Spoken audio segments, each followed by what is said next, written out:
apa yang telah disebutkan oleh Allah Subhanahu Wa Taala di dalam Al-Quran berkaitan penciptaan manusia itu sendiri. Yang pertama, apa yang Allah sebut di dalam Al-Quran, wa idz qala rabbuka lil malaikati inni ja'ilun fil ardi khalifah da'i. Apa Allah kata kepada para malaikat?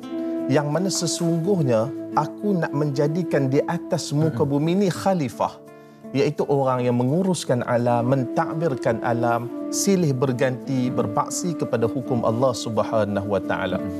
Dan yang kedua, sebab apa Allah menciptakan manusia? Wa ma khalaqtul jinna wal ins illa liya'budun.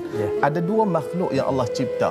Banyak makhluk yang Allah cipta, tetapi dua makhluk ni Allah cipta memang Allah perintahkan untuk beribadat kepada Allah, iaitu manusia dan satu lagi makhluk yang bernama jin.